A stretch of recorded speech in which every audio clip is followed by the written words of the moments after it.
Free study के YouTube channel में।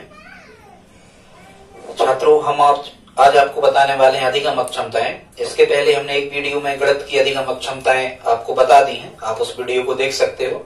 आज की जो अधिगम अक्षमताएं हैं ये हमारी जो भाषा होती है, हिंदी भाषा जो आपके कोर्स में है, या संस्कृत की भाषा जो सीटीईटी और टीईटी एग्जाम में जो होती है, उसमें अधिगम अक्षमताओं से संबंधित एक प्रश्न बिल्कुल आता ही है हर टेस्ट में, और ये पेडागोजी के अंतर्गत आता है।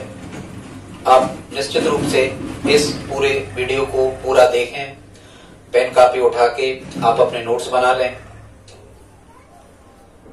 यहां से एक अंक का आना तय है छात्रों, एक से ज्यादा अंक हो सकते हैं। बिल्कुल 100% आप माने, हर एग्जाम में यहां से एक प्रश्न आता है यदि शिक्षक भर्ती परीक्षा पूरे भारत देश स्तर की हो रही हो या राज्य स्तर की हो रही हो। ठीक है छात्रों, तो ये भाषा अधिगम अक्षमताएं हैं। आइए देखते हैं। सबसे पहले ये यहाँ लिखा है भाषा शिक्षण की चुनौतियां, कठिनाइयां, या फिर इसको कहते हैं अधिगम अक्षमताएं। ऐसा करके चैप्टर वहां लिखा होता है। जो भाषा या लैंग्वेज की जो पेडागोजी या शिक्षा शास्त्रीय मुद्दे जो होते हैं किसी भी भाषा के, या फिर भाषा की अधिगम अक्षमता के, मुख्यतः इसे हम 3 भागों में बांट सकते हैं। पहला जो भाग होता है ये पढ़ने संबंधी अक्षमता, मतलब इसमें जो छात्र होते हैं ये पठन विकार कहलाते हैं। इसमें छात्र पढ़ने में असमर्थ होते हैं, वो अच्छे तरीके से पढ़ नहीं पाते, या तो वो अशुद्ध पढ़ते हैं, या पढ़ने की स्पीड नहीं होती, या पढ़ नहीं पाते।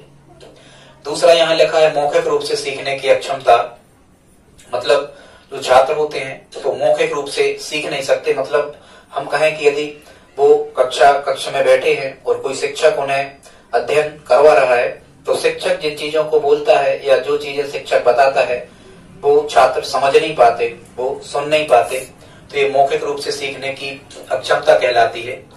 अगला जो तीसरे प्रकार की यहाँ लिखी है ये है लिखने की अक्षमता, ये राइटिंग स्किल्स कहलाता है। आगे इनको क्रमशः देखते जाते हैं। तो पहले जो है पढ़ने की अक्षमता, छात्रों ये लिखा हुआ जो होता है किसी भी स्थान पर, इनको पढ़ने की 2 अक्षमताएं होती हैं। एक तो होती है एलेक्सिया और दूसरी होती है डिस्लेक्सिया। और छात्रों ये बहुत इंपॉर्टेंट चीज है, यहां से हमेशा देखो सबसे ज्यादा यहीं से आता है एलेक्सिया डिस्लेक्सिया, और इनमें भी हम बताएं तो सबसे ज्यादा जो प्रश्न पूछा जाता है वो डिस्लेक्सिया से पूछा जाता है। यहाँ इंग्लिश स्पेल हमने नहीं लिखी है, आप देख लेना, एलेक्सिया की हमने यहाँ लिख दी है।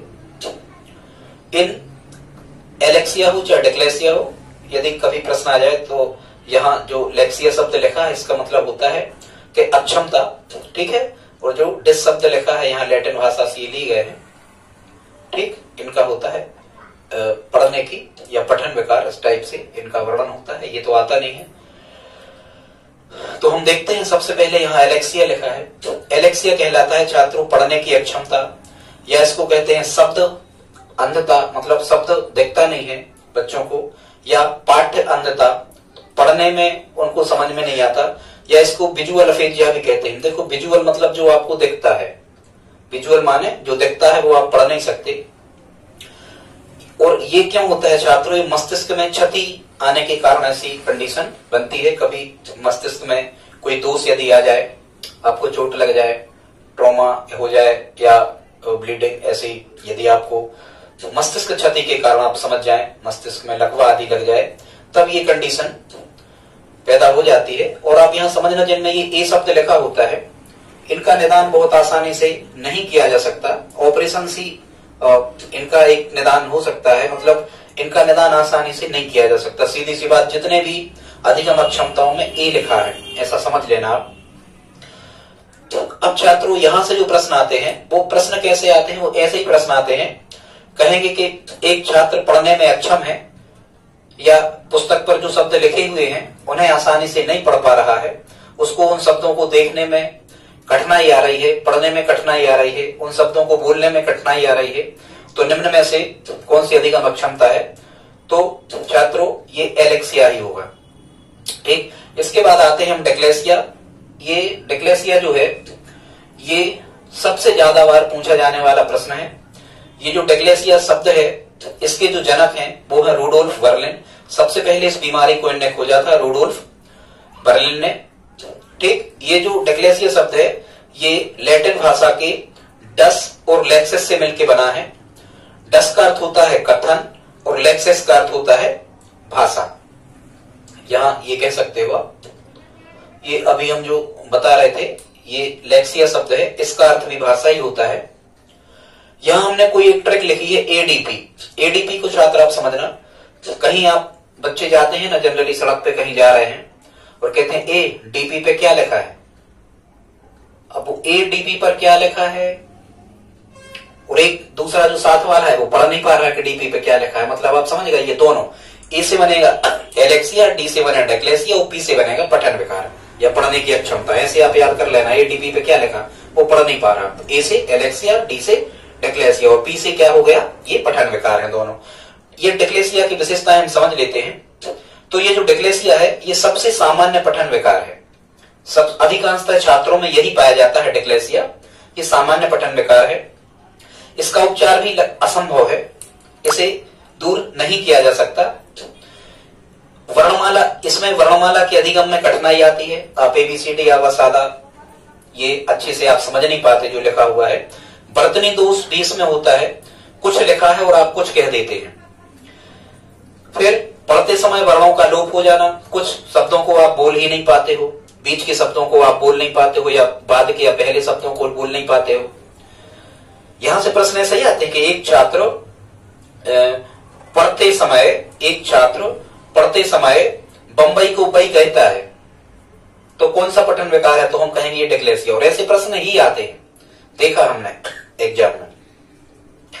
फिर छात्र जो होते हैं वो क्रम इधर का उधर कर देते हैं। प्रश्न यहीं से बनते हैं कि एक छात्र जो वर्ण है, अल्फाबेट है या आवाज आदा या हिंदी के वर्ण है, उनके क्रम को इधर से उधर बोल करके पढ़ देता है, मतलब वो गलत पढ़ता है, सीधी सी बात। तो इसमें कौन सी बीमारी है, कौन सी अधिगम अक्षमता है, तो भी हम डिक्लेसिया कहेंगे।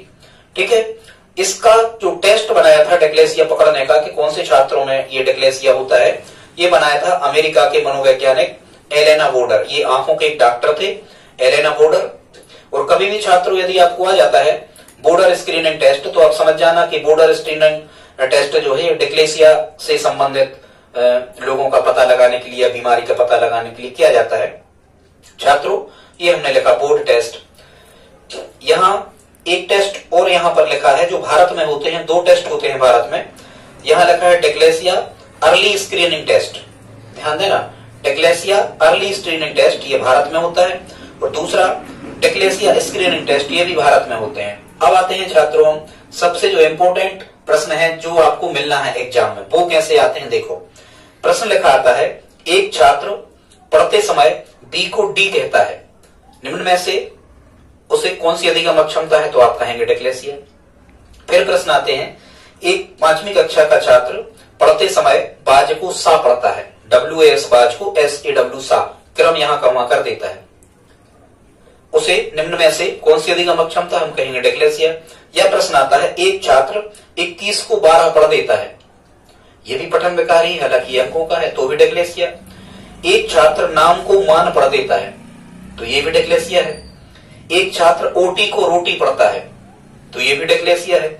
एक छात्र 6 को 9, 6 और 9 में अंतर नहीं समझ पाता है, 6 को 9 और 9 को 6 पढ़ता है, तो ये भी डिक्लेसिया है। एक छात्र न्यूक्लियर को अनक्लियर कह देता है, ये भी डिक्लेसिया है। यही प्रश्न सबसे ज्यादा चलते हैं। इसके बाद छात्रों यहां मौखिक रूप से सीखने की अक्षमता, इसको हम कहते हैं अफेजिया। फेजिया मतलब होता है कि कोई फेंक रहा है और आप झेल नहीं पा रहे हो, मतलब टीचर फेंक रहा है, टीचर आपको बता रहा है और आप उसको कवर नहीं कर पा रहे हो, आपके दिमाग में वो सब बातें नहीं आ पा रही, आप नहीं सीख पा रहे, तो इसको कहते हैं मौखिक रूप से सीखने की अक्षमता। ये छात्र 2 प्रकार की होती है, एक तो अफेजिया और एक होती है डिस्फेजिया। फेजिया से समझना कि शिक्षक फेंक रहा है, हम झेल नहीं पा रहे, ठीक। अब अफेजिया में क्या होता है कि ये भाषा श्रवण दोष तो कहलाते हैं फेजिया और डिस्फेजिया, ठीक, भाषा श्रवण दोष कहलाते हैं फेजिया और डिस्फेजिया, ये आप समझ जाना। यहां समस्या क्या आती है, देखो प्रश्न ऐसा आता है, हमने देखा है प्रश्न ऐसे आते हैं कि एक छात्र जो हिंदी भाषा भाषी है, इंग्लिश की कक्षा में शिक्षक द्वारा बताए गए वाक्यों को वह भली भांति नहीं समझ पाता, निम्न में से उसे कौन सा कौन सी अधिगम अक्षमता है, तो हम कहेंगे वही अपेज्या कहलाती है। शिक्षक जो फेंक रहा है, बच्चे वो नहीं कलेक्ट कर पा रहे हैं, तो ये अपेज्या कहलाती है।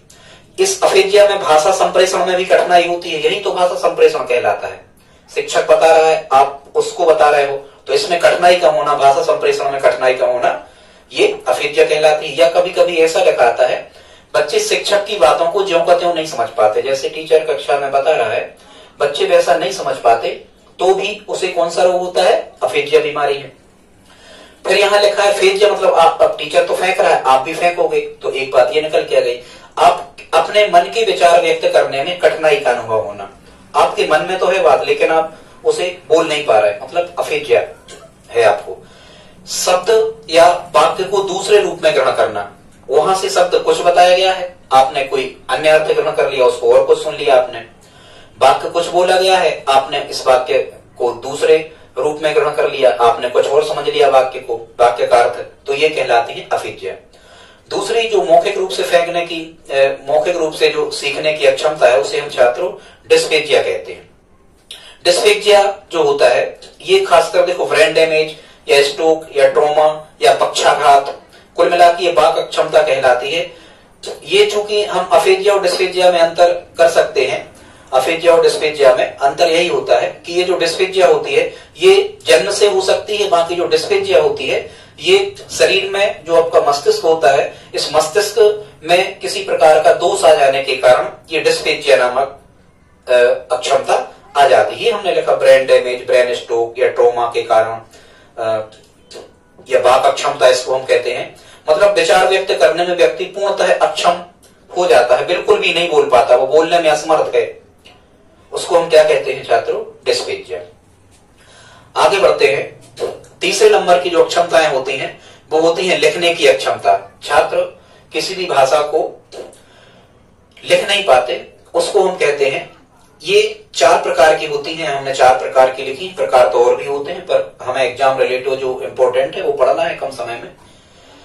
यहाँ एक ट्रिक हमने लिखी है, एक बच्चा है वो डैडी से कहता है, डैडी आप आगे लिखो, मतलब आप आगे लिखो, पहले आप लिखो फिर हम लिखेंगे, वो कहता है, क्योंकि वो सीख नहीं पा रहा है, पिताजी उसके डैडी लिखवा रहे हैं। तो ये डे से बनेगा डिस्प्रेक्सिया, फिर ये डी से फिर लिखा है तो डिस्ग्राफिया, फिर ये आप लिखा है तो अम्प्रेक्सिया, और ये आगे शब्द लिखा है तो अग्रेफिया, और लिखो मतलब होगा ये लिखने की अक्षमता है।